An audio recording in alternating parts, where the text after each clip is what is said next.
Kamu pernah tidak berpikiran bahwa setiap hasil pemikiran dari otak kita memiliki ide yang berfungsi sebagai alat kreativitas untuk menghasilkan suatu karya, seperti karya masing-masing? Tetapi, apakah kamu sudah mengetahui bahwa karya yang dimiliki mempunyai hak tersendiri? Di sini, aku akan menjelaskan apa itu intellectual property right.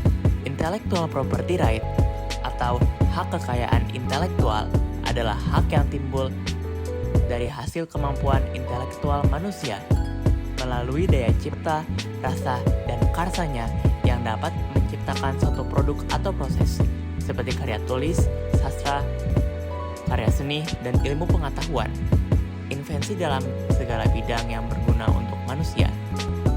Lantas, mengapa hak kekayaan intelektual sangat penting dalam industri kreatif? Dalam hak cipta, menggambarkan hak untuk menggandakan atau memperbanyak suatu karya cipta dipergunakan untuk menggambarkan konsep perlindungan terhadap penerbit dari tindakan penggandaan buku oleh pihak lain yang tidak mempunyai hak untuk menerbitkannya dan didapatkan secara otomatis setelah suatu karya dipublikasikan. Hak merek adalah untuk membedakan produk dengan perusahaan lain untuk dapat menghubungkan reputasi produk bermerek dengan produsennya sebagai suatu sarana memperkenalkan suatu produk baru dan mempertahankan reputasi produk lama yang menguasai pasar dan dapat menunjang pertumbuhan industri melalui penanaman modal dalam menghadapi mekanisme pasar bebas. Hak paten adalah hak eksklusif yang diberikan oleh negara kepada inventor atas hasil invensinya di bidang teknologi yang untuk selama waktu tertentu melaksanakan sendiri invensinya tersebut atau memberikan ruang persetujuannya kepada pihak lain untuk melaksanakannya berdasarkan pasal 1 ayat 1. Hak desain industri adalah mempunyai hak untuk melarang pihak ketiga yang tidak memperoleh izin untuk membuat, menjual, atau mengimpor benda yang mengandung atau memuat desain yang merupakan tiruan atau secara pokok merupakan tiruan dari desain yang dilindungi apabila tindakan tersebut dilakukan untuk tujuan komersial. Berikut, inilah contoh-contoh hak kekayaan intelektual sebagai berikut. Yang pertama adalah hak cipta, yaitu seni yang terdiri dari seni rupa, seni batik, dan fotografi, sastra yang terdiri dari pidato, puisi, dan ceramah, ilmu pengetahuan terdiri dari program komputer, alat peraga, dan peta. Dan terakhir, hak terkait terdiri dari pertunjukan, hiburan, dan rekaman. Selanjutnya, hak merek terdiri dari kategori merek, kata, gambar, dan kombinasi. Non-tradisional terdiri dari merek 3 dimensi, hologram, dan suara, dan jenis yang terdiri dari merek, dagang, jasa, dan kolektif.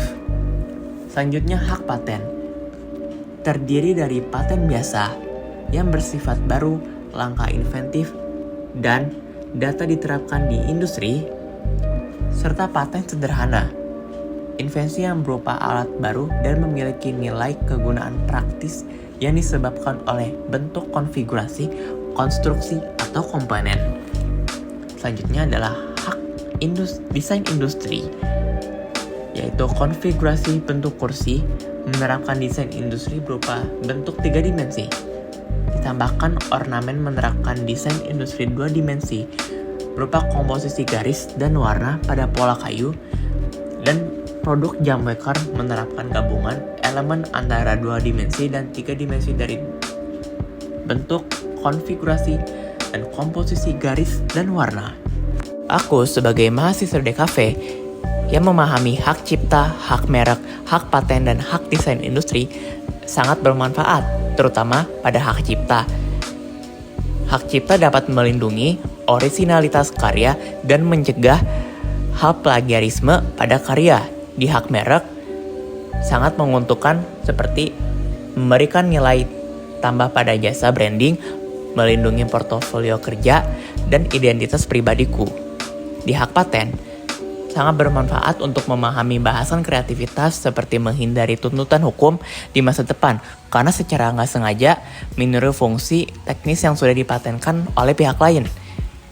Yang terakhir, di hak desain industri bermanfaat dalam menunjang keberhasilan bisnisku bahwa bentuk desain industri dan jenis-jenis bentuk penerapannya perlu dipantau secara detail supaya hal tersebut akan menunjang karir bisnisku dalam membuat suatu produk yang dikomersialkan atau diperjualbelikan. Nah, segitu saja penjelasan hak kekayaan intelektual dariku. Semoga bermanfaat. Terima kasih.